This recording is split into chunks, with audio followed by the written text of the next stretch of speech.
Assalamualaikum warahmatullahi wabarakatuh. Waalaikumsalam warahmatullahi wabarakatuh. Assalamualaikum warahmatullahi Pada wabarakatuh. Perkenalkan, saya Renasya Alia Maharani dengan NPM 7 yang akan menjadi moderator pada presentasi kali ini. Kelompok kita di sini akan membahas mengenai budidaya bromelia. Tetapi sebelum lanjut ke materi, di sini ada rekan-rekan saya yang lain, yaitu ada Neng Arum Kusmawati dengan NPM 20, Diajeng Mutiani Hapsari dengan NPM 30, Shirley Syafitri dengan NPM 40, dan Siti Rohmah Nursyaida dengan NPM 41. Untuk mengefisiensikan waktu, lanjut saja pada pemaparan materi yang pertama yang akan disampaikan oleh Saudara Siti Rohmah.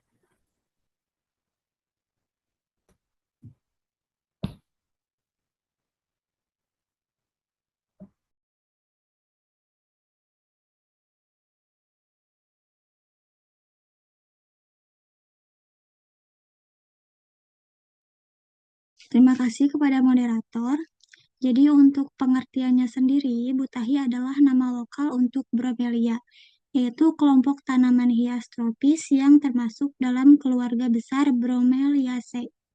Tanaman ini sangat populer karena memiliki daya tarik utama pada daunnya yang khas, yaitu berbentuk roset atau susunannya itu melingkar.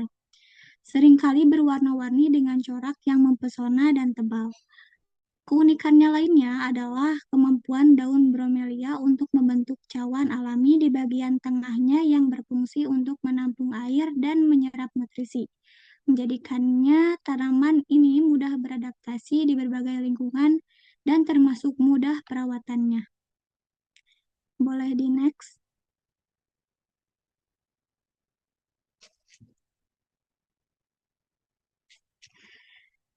Nah, untuk jenis-jenis bromelia yang kami temukan, salah satunya yang pertama itu ada Bromelia guzmania.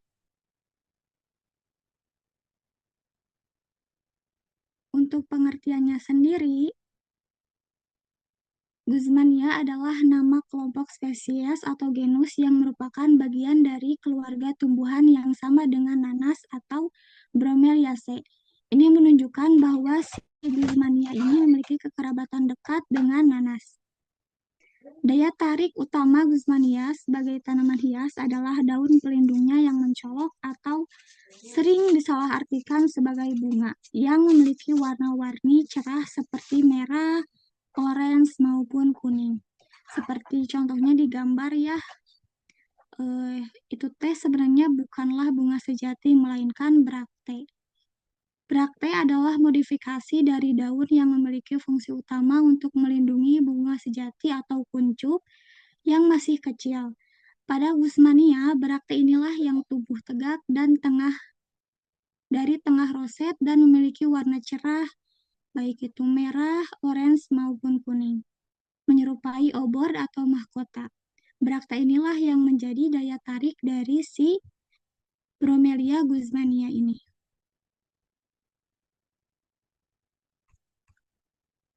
Kemudian,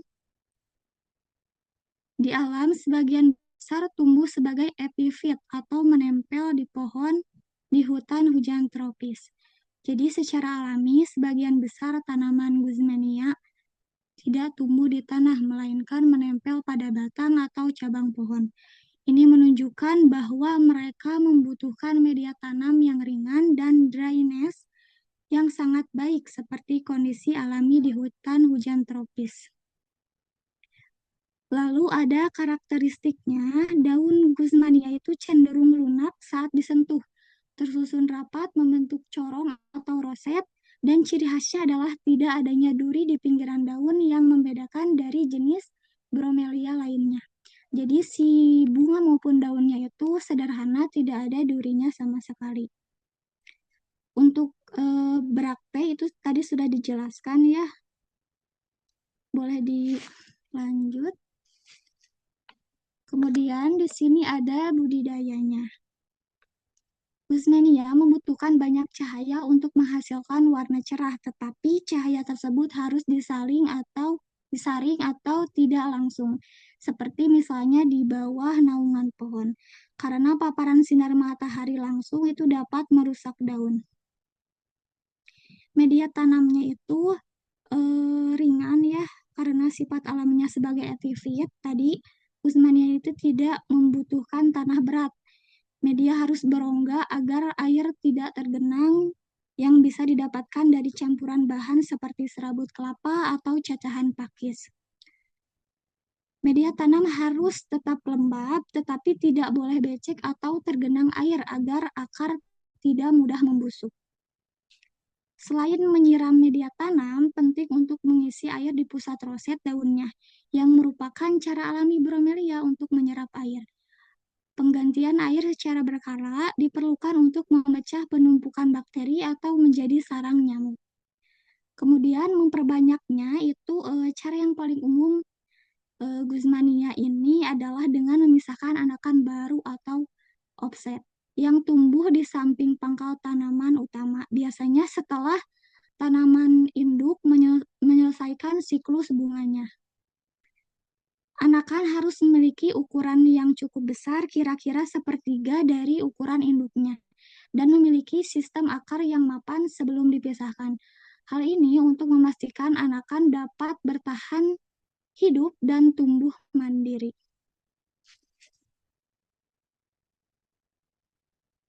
Contoh selanjutnya yaitu ada Bromelia echmia. Sama seperti Guzmania, echmia adalah genus atau kelompok spesies yang memiliki anggota famili Bromeliaceae, menunjukkan kekerabatan yang sama dengan nanas. Nama echmia sendiri berasal dari bahasa Yunani echmi yang berarti ujung seperti tombak atau titik, merujuk pada bentuk bunga atau duri pada daunnya. Asal kata ilmiah menunjukkan ciri khas tanaman ini yang mungkin memiliki ujung runcing atau bentuk seperti tombak baik pada bunga atau pada duri di daunnya. Jadi di sini juga sudah dapat dibedakan ya perbedaan dari Guzmania dan echmia ini, yaitu terdapat duri dan tidaknya. Untuk karakteristiknya sendiri, daun echmia ini lebih kuat dan tegak dibandingkan dengan Guzmania tadi, membentuk roset yang kurang rapat dan lebih terbuka. Ciri khas echmia adalah adanya duri atau gerigi di tepi daun. Lapisan seperti sisik, keperakan, atau trikoma pada permukaan daun adalah adaptasi fisiologis untuk mengurangi kehilangan air, menjadikannya lebih tahan terhadap kondisi yang lebih kering. Lalu ada Bracte echmia, itu sangat mencolok, tumbuh tegak, dan memiliki bentuk seperti bola atau kerucut yang kuat, serta dapat bertahan dalam waktu yang lama.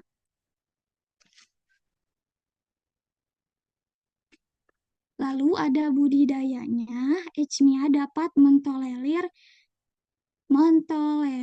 intensitas cahaya yang lebih tinggi yang sesuai dengan sifat daunnya yang kaku dan berlapis. Meskipun lebih tahan, paparan terbaik adalah sinar matahari yang tidak terlalu menyengat, seperti di pagi hari atau di tempat yang terang tetapi terlindung. Sama seperti Bromelia epiphyt lainnya, media harus sangat poros dan ringan untuk mencegah akar membusuk. Penyiramannya berbeda dengan Guzmania yang media tanamnya perlu dijaga lembab. Echmia ini lebih menyukai media tanamnya mengering terlebih dahulu di antara waktu penyiraman. Air tetap perlu dipertahankan di cawan roset daun sebagai sumber kelembaban dan nutrisi, meskipun frekuensi penyiraman media tanamnya lebih jarang. Lalu perbanyakannya itu dilakukan sama seperti Guzmania, yaitu dengan offset. Agar anakan sukses dipisahkan, ia harus lebih besar daripada anakan Guzmania, itu mencapai sepertiga hingga seperdua ukuran induk dan sudah memiliki akar yang memadai. Anakan yang sudah dipisahkan kemudian ditanam di media tanam yang poros dan ringan. Terima kasih, saya kembalikan kepada moderator.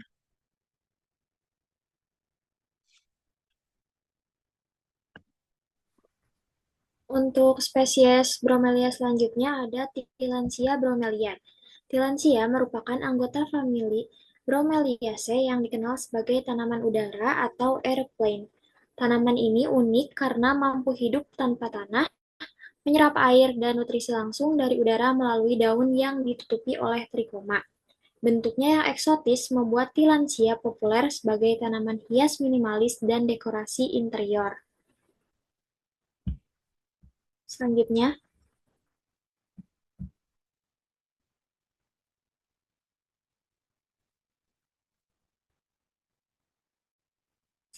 ada karakteristik dari Tillandsia, yaitu termasuk tanaman epifit sejati, yaitu hidup menempel tanpa tanah. Tillandsia tumbuh dengan cara menempel di pohon, batu, atau benda lain, tapi tidak benar-benar mengambil makanan dari inangnya. Ia benar-benar hidup mandiri tanpa tanah. Selanjutnya, akar hanya berfungsi untuk melekat, bukan menyerap air. Akar Tillandsia digunakan hanya untuk menempel agar tidak jatuh, bukan untuk menyerap air atau hara seperti akar tanaman biasa. Yang ketiga, daunnya sempit, keperakan, bertrikoma untuk menyerap air dari udara. Daun Tillandsia sendiri itu tipis dan warnanya keperakan karena tertutup oleh trikoma, yaitu rambut halus yang berfungsi menyerap air dan nutrisi dari udara sekitar. Yang keempat, batangnya sangat pendek. Tillandsia punya batang yang pendek atau hampir tidak terlihat, sehingga daunnya tampak tumbuh langsung dari satu titik. Yang kelima, bunganya kecil, berwarna cerah seperti merah, ungu, ataupun kuning. Bunganya berukuran kecil tetapi warnanya itu mencolok sehingga menjadikannya menarik sebagai tanaman hias. Yang keenam, tahan kondisi kering, cukup dengan kelembapan udara. Tillandsia tidak perlu sering disiram karena bisa hidup hanya dari kelembapan udara, cocok untuk daerah dengan udara yang lembab. Untuk selanjutnya itu ada habitat Tillandsia. Tillandsia berasal dari Amerika Tengah dan Selatan, tumbuh di daerah tropis dan juga subtropis yang hangat dan lembab.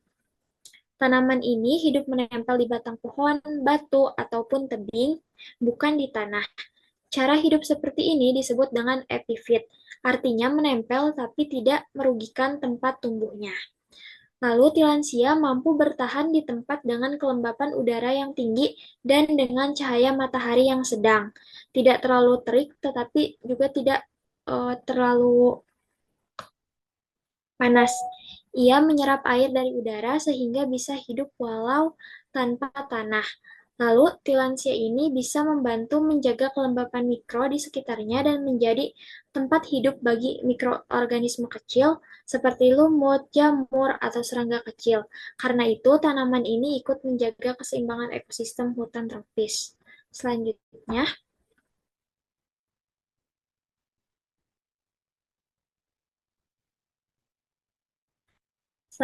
ada spesies Bromelia prisi. Prisi adalah genus dari famili Bromeliaceae yang banyak digunakan sebagai tanaman hias karena bentuk daun dan bunganya yang mencolok. Tanaman ini dapat tumbuh epifit maupun terestrial dan dikenal memiliki roset daun yang membentuk corong penampung air. Nah, Prisi ini adalah salah satu keluarga dari Bromeliaceae yang sering dijadikan tanaman hias karena daunnya lebar, berwarna menarik, dan juga bunganya mencolok. Frisi bisa tumbuh dengan dua cara. Yang pertama yaitu epifit, menempel di pohon atau batang tanpa merugikan inangnya. Dan yang kedua itu terestrial, yaitu tumbuh di tanah seperti tanaman biasa. Daun frisi tersusun melingkar membentuk corong atau roset, yang bagian tengahnya ini dapat digunakan untuk menampung air, yang digunakan tanaman untuk menyerap air dan unsur hara dari lingkungan.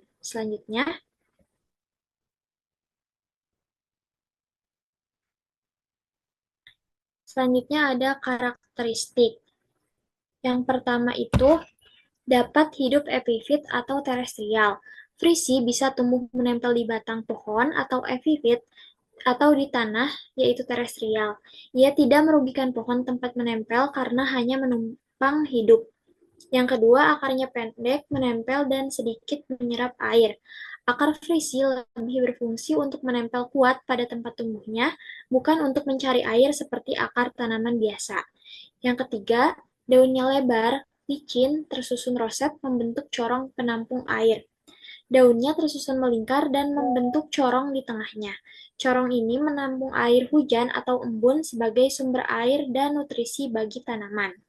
Yang keempat, bunganya muncul dari tengah roset dengan braktea berwarna cerah seperti merah, oranye, atau kuning. Bunganya tumbuh di bagian tengah daun dan bagian yang berwarna mencolok sebenarnya adalah braktea, yaitu daun pelindung dari bunga itu sendiri, bukan kelopak bunga utama.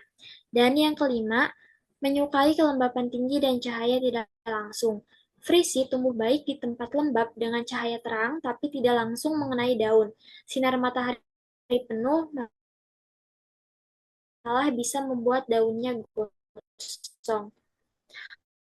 Lalu ada habitat dari virus lembab di Amerika Selatan, terutama di negara Brasil, tempat banyak spesiesnya ditemukan. Tanaman ini hidup menempel di cabang pohon besar atau epifit dan juga tumbuh di tanah yang kaya humus atau terestrial. Kedua tempat ini memiliki kelembapan tinggi dan cahaya yang teduh sehingga kondisi ini ideal bagi pertumbuhannya. Daun frisi tersusun membentuk corong yang bisa menampung air hujan. Air ini menjadi tempat hidup atau mikrohabitat bagi serangga seperti jentik atau organisme kecil lainnya. Karena frisi menyediakan tempat dan air bagi makhluk kecil, jadi frisi ini membantu menjaga keseimbangan ekosistem hutan tropis, misalnya dengan menjadi bagian dari rantai makanan alami di lingkungan tersebut. Untuk selanjutnya ada budidaya dari dua spesies tadi. Yang pertama itu pilih anakan yang sehat, yaitu gunakan anakan atau pups dari induk yang segar, tidak layu dan bebas dari hama. Anakan sehat akan tumbuh lebih cepat. Yang kedua, gunakan media poros seperti pakis, sabut, pasir, atau tempel di kayu dan juga batu. Campur pakis, cincang sabut kelapa, dan pasir supaya air cepat keluar dan akar tidak busuk.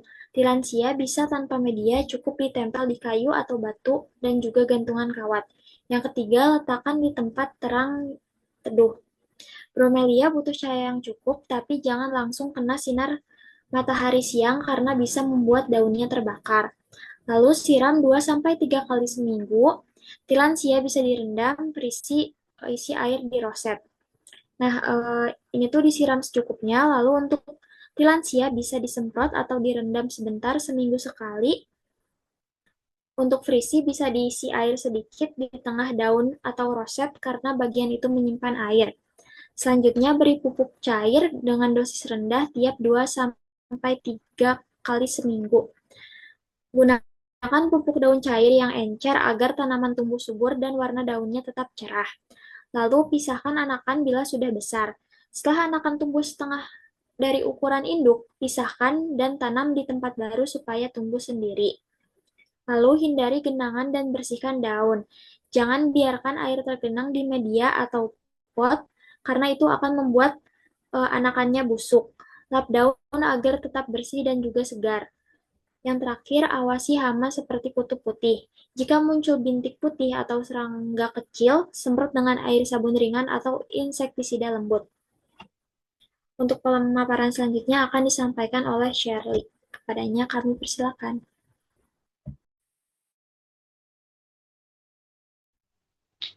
Baik, terima kasih kepada moderator. Selanjutnya, itu ada Neoregelia bromelia. Neoregelia ini adalah salah satu jenis bromelia hias dengan bentuk roset melebar dan warna daun yang sangat menarik. Biasanya itu warnanya adalah hijau, merah, atau pink. Nah, bahkan ada juga yang bercorak. Ciri khasnya itu adalah bagian tengah roset yang bisa menampung air, sehingga sering juga menjadi tempat hidup untuk mikroorganisme kecil. Untuk memperbanyaknya, Neoregelia ini menghasilkan anakan di sekitar induknya. Nah, anakan ini Bisa dipisahkan setelah cukup besar, sekitar sepertiga dari ukuran induk, lalu ditanam di pot yang baru. Next.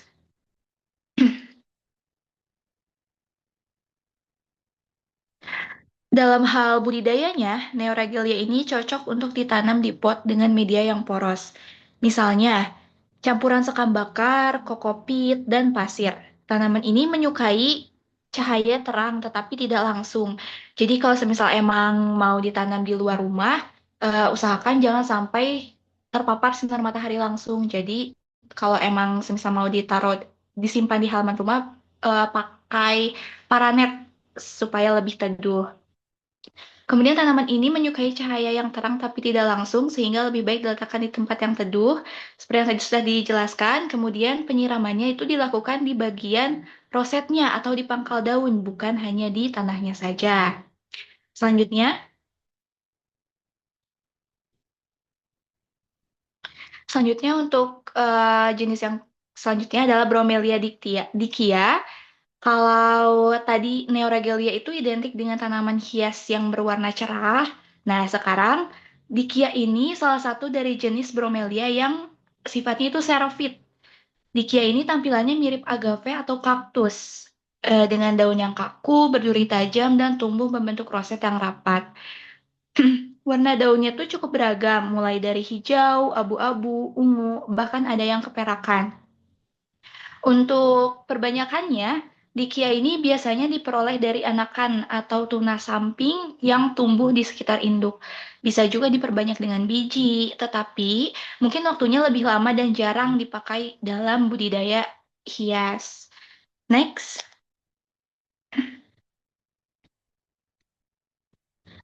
Sama seperti tumbuhan xerophyt lainnya, seperti kaktus yang bisa bertahan hidup uh, di lahan kering gitu ya.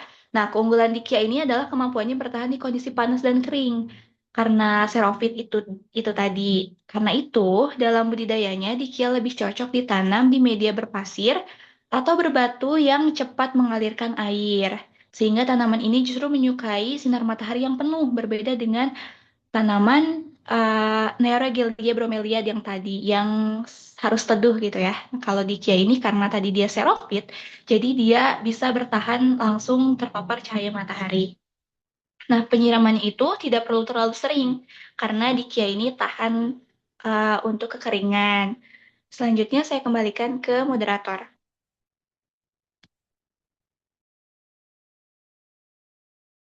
Untuk pemaparan materi selanjutnya akan disampaikan oleh Di Ajeng. Kepadanya kami persilakan. Baik, selanjutnya ada Bromelia bilbergia. Nah, Bromelia bilbergia ini adalah salah satu genus tanaman hias dari famili Bromeliaceae yang berasal dari Amerika Tengah dan Amerika Selatan atau khususnya Brazil. Tanaman ini populer karena memiliki daun yang indah membentuk roset, serta bunga berwarna mencolok seperti merah muda, ungu, biru, atau hijau. Bilbergia sering dijadikan tanaman hias pot atau tanaman gantung karena bentuknya yang artistik dan perawatannya yang mudah. Selanjutnya, Selanjutnya ada ciri-ciri umum dari Bromelia bilbergia. Dari daunnya sendiri dicirikan dengan bentuk roset yang sering berbentuk tabung atau cangkir, duri di tepinya, dan beragam warna serta pola seperti bintik-bintik putih atau corak merah burgundri. Daunnya kaku dan berduri, tumbuh dalam susunan melingkar yang tegak, dan pada bagian tengahnya seringkali terdapat cekungan untuk menampung air. Warnanya hijau, keperakan, ungu, hingga belang. Untuk bunga-bunganya muncul dari tengah roset dalam tandan atau tangkai yang melengkung, dikelilingi oleh braktea atau daun pelindung berwarna cerah seperti merah muda mawar. Selanjutnya, nah di sini ada jenis-jenis dari Bilbergia itu sendiri, ada Bilbergia nutans, Bilbergia pyramidalis, dan Bilbergia saundersi. Lalu ada juga misalnya Bilbergia distasia, Bilbergia haleluya atau hibrida dan juga Bilbergia zebrina. Selanjutnya Nah, untuk habitat dan persebarannya sendiri yaitu di hutan tropis, lembap Amerika Selatan, terutama Brazil, di mana mereka bisa tumbuh di tanah maupun menempel pada pohon. Di Indonesia, tanaman ini cocok ditanam di daerah dataran rendah hingga sedang dengan suhu 18 sampai 28 derajat Celcius dan kelembapan tinggi. Selanjutnya, untuk cara budidaya Bromelia bilbergia ini yaitu dengan anakan, yaitu pisahkan anakan yang muncul di pangkal induk setelah berbunga, atau bisa juga dengan biji, yaitu kalau dengan biji butuh waktu lebih lama. Untuk perawatannya sendiri, yaitu sinar matahari tidak langsung, penyiraman 2-3 kali seminggu, jangan terlalu banyak air, pupuk daun cair dosis rendah setiap 2-3 minggu sekali, suhu 18-28 derajat Celcius, kelembapan tinggi. Nah, hama dan penyakitnya yaitu ada kutu putih, siput, dan busuk akar akibat air berlebihan. Cara pencegahannya dengan menjaga sirkulasi udara dan tidak menyiram berlebihan. Adapun manfaatnya itu sebagai tanaman hias indoor dan outdoor, meningkatkan kualitas udara karena mampu menyerap polutan. Selanjutnya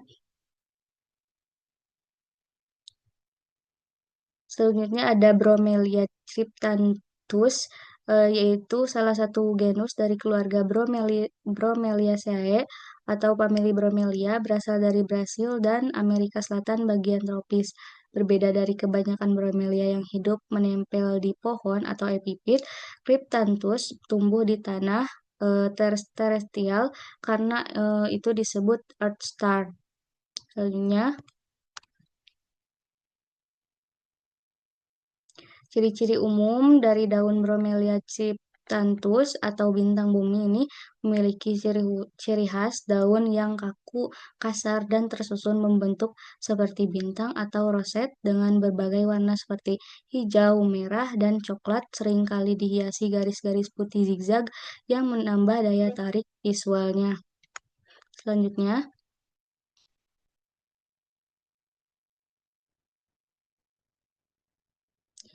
di sini ada jenis-jenis Bromelia cryptanthus, yaitu ada Cryptanthus bipiptatus, yaitu daun bergaris putih di tengah, paling umum dijadikan tanaman hias.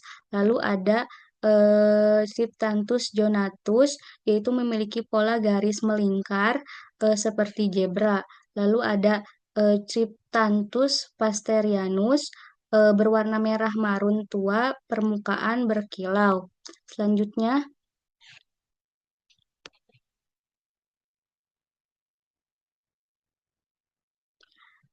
Cryptanthus rubistar, merah keunguan terang, populer di koleksi Bromelia hias. Lalu ada Cryptanthus marginatus, yaitu bertepi merah dengan tengah hijau. Selanjutnya,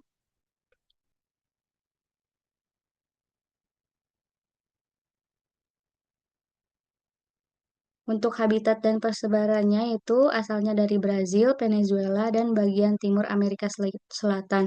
Habitat alami tanah hutan tropis lembab di bawah naungan pohon besar. Hidup di lingkungan lembab, teduh, dan tidak terkena sinar matahari langsung. Selanjutnya,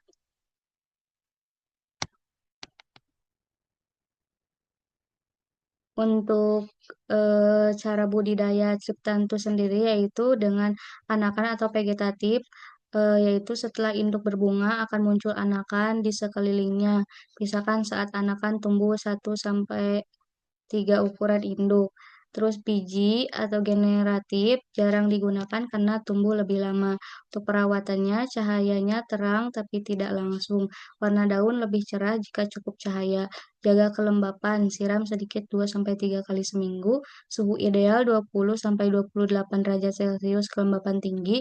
Gunakan pupuk daun cair, dosis ringan sebulan sekali. Untuk hama dan penyakitnya yaitu ada kutu putih dan tungau sering muncul di sela daun, busuk akar jika media terlalu lembab.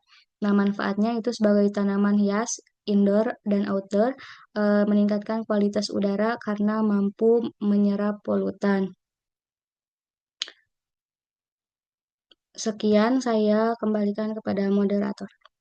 Untuk selanjutnya akan disampaikan oleh Neng Arum. Kepadanya kami persilakan. Baik, terima kasih kepada moderator. Selanjutnya ada Ananasa comosus. Ananasa comosus adalah nama ilmiah untuk tanaman dan buah nanas, anggota keluarga dari Bromeliaceae, yang berasal dari Amerika Selatan dan terkenal karena kandungan vitamin C, enzim bromelain, serta seratnya yang bermanfaat untuk pencernaan dan antiinflamasi. Next. Selanjutnya ada ciri-ciri umum. Dari ciri-ciri fisik, memiliki akar serabut yang bercabang, batang nanas pendek, tegak, dan cenderung tertutup daunnya. Daunnya berbentuk lancet atau pedang, agak kaku, berserat, dan memiliki tepi duri yang tajam. Bunga nanas tersusun dalam perbungaan terminal di ujung batang yang berjumlah sekitar 5 hingga 10 punktum. Bunga nanas termasuk buah majemuk, berbentuk oval dengan berduri dengan daging berwarna kuning. Next. Nah, selanjutnya masuk ke siklus hidup dan reproduksi. Yang pertama ada pertumbuhan vegetatif yang dimana proses ini memanfaatkan kemampuan regenerasi alami tanaman untuk menghasilkan bibit baru dengan metode umum digunakan yaitu adalah stek batang atau tunas anakan. Yang kedua itu ada perbungaan. Tanaman dewasa yang menghasilkan bunga majemuk pada ujung batang tersusun rapat. Proses ini juga merupakan awal dari reproduksi. Yang selanjutnya ada pembentukan buah yang dimana setelah dari perbungaan bunga majemuk akan berkembang menjadi buah majemuk. Yang selanjutnya ada kematian induk yang dimana setelah berbuah dan buah dipanen, indukan akan mati dan memunculkan tunas baru yaitu tunas anakan. Next. Next. Selanjutnya masuk ke habitat dan ekologi. Tanaman tropis dari Amerika Selatan yang tumbuh baik di dataran rendah tinggi dengan suhu sekitar 15 hingga 30 derajat Celcius dengan curah hujan sekitar 1000 hingga 1500 per tahun yang serta membutuhkan sinar matahari yang cukup dan tanah liat berpasir yang subur dengan pH 4,5 hingga 6,5. Next. Untuk budidaya Ananasa comosus atau ananas meliputi pembibitan dari mahkota buah, tunas atau batang, persiapan lahan dengan drainase baik, dan pemupukan organik atau kompos, penanaman saat musim hujan, pemeliharaan seperti penyiangan gulma atau pemupukan lanjutan, serta pemanenan setelah 18 hingga 24 bulan ketika buah matang. Next. Yang selanjutnya ada Puya raymondii. Puya atau genus tumbuhan Amerika Selatan dari keluarga nanas Bromeliaceae yang mencakup sekitar 200 spesies termasuk Bromelia tertinggi yaitu Puya gigas atau Puya raymondii yang asli dari Amerika Selatan bagian utara dapat tumbuh hingga lebih dari 10 meter atau sekitar 33 kaki dengan tinggi dan membentuk tangkai bunga hampir setinggi 5,4 meter. Next. Yang pertama, ciri-ciri fisiknya itu berukuran raksasa dengan tinggi tanaman mencapai 3 meter dan tinggi tangkai bunga hingga bisa 9 hingga 10 meter. Daun panjang berbentuk lancip dengan ditumbuhi duri-duri kecil, menghasilkan bulir bunga setinggi 4 hingga 6 meter. Next. Yang selanjutnya ada siklus hidup dan reproduksi. Yang pertama, Puya adalah tanaman monokarpik atau hanya berbuah satu kali seumur hidup. Setelah itu, tanaman induk akan mati. Yang kedua, siklusnya panjang karena dikenal memiliki siklus hidup yang sangat panjang, jadi dibutuhkan waktu hingga 40 sampai 100 tahun atau lebih di alam liar sebelum tanaman berbunga. Yang selanjutnya, ada reproduksi biji yang dimana setelah berbunga, tanaman akan menghasilkan jutaan biji dari tangkai bunga raksasa. Yang selanjutnya ada habitat dan ekologi. Yang pertama ada di dataran tinggi, tumbuh pada ketinggian ekstrim di antara 3.000 hingga 4.800 meter di atas permukaan laut, tinggal di habitat yang kering hingga dapat menarik serangga dan burung karena puya bisa menarik hewan-hewan penyerbuk terutama hewan-hewan seperti burung kolibri raksasa. Next. Untuk budidaya puya tersendiri memerlukan biji, penyemaian dengan media lembab dan drainase yang baik, serta kesabaran karena pertumbuhan yang sangat lambat. Perawatannya juga meliputi penyiraman yang minimal, penyediaan ruang luas, dan paparan matahari penuh mirip dengan puya silensis. Next. Cara budidaya puya Raymondia, yang pertama ada perbanyakan yang dimana benih puya Raymondia ini dibudidayakan dari biji yang diperoleh dari buah setelah berbunga, dilakukan penyemaian untuk menghasilkan bibit yang kuat dan siap tanam sebelum dipindahkan ke lahan utama. Untuk perawatannya tersendiri, membutuhkan paparan sinar matahari penuh, penyiraman harus minimal, menyesuaikan kebutuhan iklim keringnya, karena puya Raymondia ini tumbuh besar sehingga dibutuhkan ruang yang cukup untuk menanamnya. Selanjutnya ada manfaat dari puya Raymondia ini adalah untuk perayaan budaya dan objek wisata. Meskipun banyak kegunaan dari budaya, konservasi puya Raymondia ini juga penting untuk menjaga ekosistem dan warisan budaya di wilayah Andes. Next. Cukup sekian dari saya kembalikan kepada moderator.